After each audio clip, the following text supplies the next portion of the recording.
Corona संक्रमण पर स्वास्थ्य मंत्रालय का बयान आया है। देश में कोरोना मामलों में कमी के संकेत दिखे हैं और महाराष्ट्र में कोरोना संक्रमण कम हुआ है। हमें पूरी एहतियात बनाए रखनी है, ऐसा कहना है स्वास्थ्य मंत्रालय का। और साथ ही छत्तीसगढ़, एमपी में भी हालात सुधरे हैं, महाराष्ट्र, झारखंड में भी हालात सुधरे हैं और देश में 1500 प्लांट्स पर काम हो रहा है।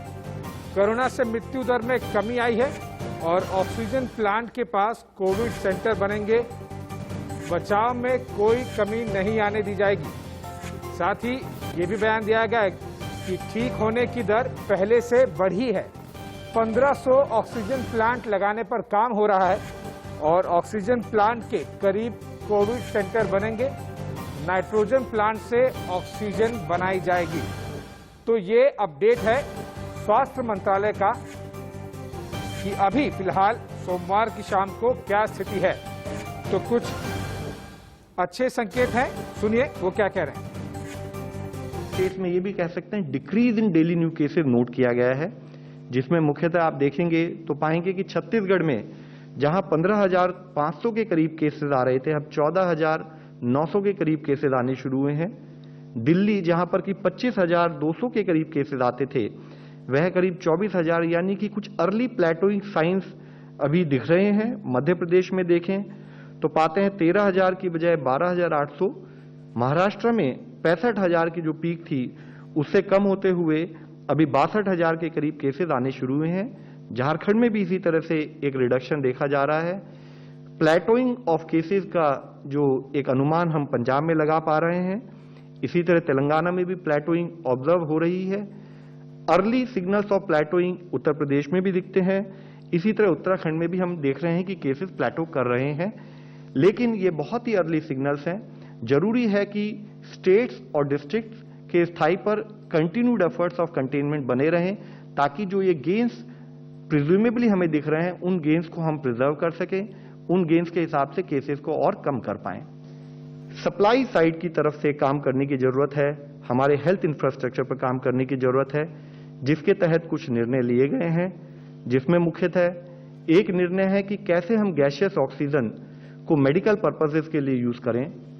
हमारी इंडस्ट्रीज जैसे कि steel plant, refineries, petrochemical units, power plants, वहां पर गैसियस ऑक्सीजन बनाई जाती है, हम उसको मेडिकल पर्पज के लिए इस्तेमाल करने का प्लान कर रहे हैं, जिसके अंतर्गत इंडस्ट्रियल यूनिट्स जो कि उस गैस को बनाती है जिसकी प्योरिटी हमारे मेडिकल पर्पसेस के लिए सूटेबल है, और जो शहर के पास हैं वहां पर हम उस तरफ कार्य करते हुए साथ में उन्हीं प्लांट्स के नजदीक ही temporary Covid care centres with oxygenated bed बनाने का भी कार्य शुरू कर रहे हैं। ऐसी 5 फैसिलिटीज पर कार्य शुरू भी हो चुका है और यह प्लान है कि आने वाले कुछ ही समय में इन संबंधित इंडस्ट्रीज के आसपास ही 10,000 के करीब ऑक्सीजनेटेड बेड्स बनाए जाएंगे। हम स्टेट से भी इस बारे में डिस्कशन कर रहे हैं, उनको भी एनकरेज कर रहे हैं कि ऐसी अधिक से अधिक फैसिलिटीज उन प्रांतों में बनाई जाए जहां पर कि इस टाइप के प्लांट्स अवेलेबल हैं। इसके साथ ही जैसे कि हमने पिछली बार भी आपको बताया था, टोटल मिलाकर अब देश में 1,500 के करीब पीएसए ऑक्सीजन जनरेशन प्लांट्स बनाए जा रहे हैं, जिस पर काफी स्पीड से कार्य करने की एक प्रणाली भी बनाई गई है ताकि जल्दी से जल्दी इन प्लांट्स को ऑपरेशनल किया जा सके। साथ ही ऑक्सीजन की अवेलेबिलिटी को बढ़ाने के लिए एक स्तर पर नाइट्रोजन प्लांट जो हैं उनको भी ऑक्सीजन प्लांट्स के रूप में कन्वर्ट करने का कार्य चल रहा है। ऐसी 14 इंडस्ट्रीज आइडेंटिफाई की गई हैं जहां पर कि पीएसए नाइट्रोजन प्लांट्स हैं, और यह पाया गया है कि उन प्लांट्स में कार्बन मॉलिक्यूलर सीव, उस इक्विपमेंट को रिप्लेस कर जियोलाइट मॉलिक्यूलर सीव अगर बना दें और रिलेटेड एसोसिएटेड कुछ चेंजेस किए जाएं तो यह प्लांट ऑक्सीजन भी प्रोड्यूस कर सकते हैं। इसके अंतर्गत ही इन 14 ऐसी इंडस्ट्रीज में 37 नाइट्रोजन प्लांट्स ऑलरेडी आइडेंटिफाई भी किए जा चुके हैं। इन प्लांट्स में जब हम कन्वर्ट करेंगे तो चाहे हम इनके आसपास टेम्परेरी हॉस्पिटल बना सकते हैं या इनको वहां शिफ्ट कर सकते हैं जहां पर कि एक हॉस्पिटल है, और नहीं तो जहां पर भी ये हैं उनको ऑक्सीजन को टैंकर्स के द्वारा हम एसोसिएटेड हेल्थ केयर इंफ्रास्ट्रक्चर को प्रोवाइड कर सकते हैं।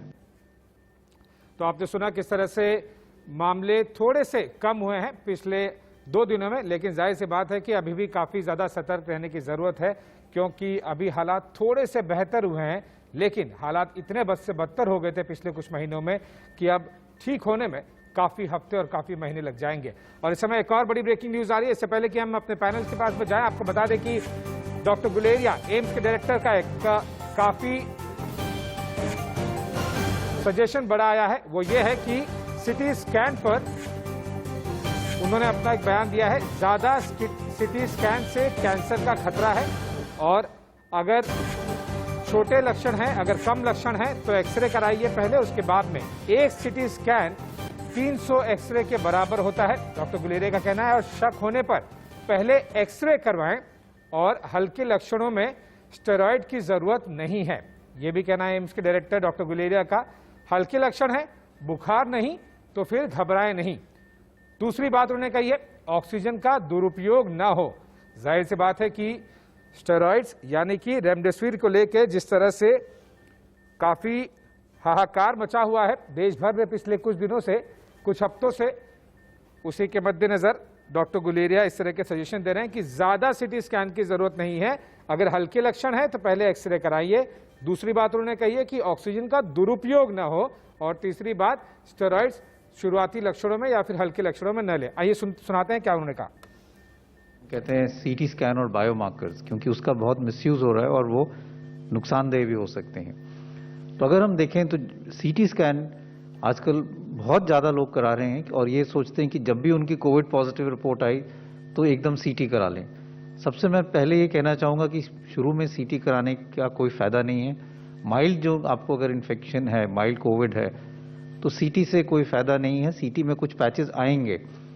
कई स्टडीज़ हुई हैं, एक स्टडी हुई है जिन्होंने एसिम्प्टोमेटिक लोगों में सीटी देखा और ये पाया कि 30 से 40% एसिम्प्टोमेटिक लोग जिनको कोई लक्षण नहीं है, सिर्फ उनका कोविड पॉजिटिव है, उनके सीटी में भी कुछ पैचेस आते हैं और वो अपने आप बिना ट्रीटमेंट के ख़त्म हो जाते हैं। तो इसलिए सीटी कराने का कोई फ़ायदा नहीं है, स्पेशली अगर आपको माइल्ड इलनेस है, आप होम आइसोलेशन पे हो और आपकी सैचुरेशन ठीक है और कोई ऐसे कोई लक्षण नहीं है। दूसरा, इसका नुकसान समझने की ज़रूरत है। अगर हम एक सीटी कराते हैं, it is equivalent to almost 300 to 400 chest x-rays. आपने एक सीटी कराया तो आप ये समझ लें कि आपने अपने 300 एक्सरे करा लिए चेस्ट के। और ये भी डेटा है, IAEA का भी, इंटरनेशनल एटॉमिक एनर्जी कमीशन का भी डेटा है, जो रेडिएशन प्रोटेक्शन इन मेडिसिन की बात करते हैं, कि बार बार स्पेशली यंगर एज ग्रुप में सीटी कराने से risk of cancer in later life increases. तो आप अपने आप को नुकसान ही ज़्यादा करा रहे हैं जब उसकी ज़रूरत नहीं है, क्योंकि आप अपने आप को रेडिएशन एक्सपोजर कर रहे हैं और उससे बाद में कैंसर होने का चांस बढ़ सकता है। इसलिए मैं यही कहूँगा कि अगर आपको कोई सिम्टम नहीं है, माइल्ड डिजीज़ है और सैचुरेशन ठीक है, तो प्लीज़ सीटी ना कराएं। सीटी तभी कराने की ज़रूरत पड़ती है अगर आपको मॉडरेट इलनेस है और आप हॉस्पिटल में एडमिट हो रहे हैं, और अगर डाउट हो तो पहले चेस्ट एक्सरे कराना चाहिए, उसके बाद ही सीटी स्कैन कराएं।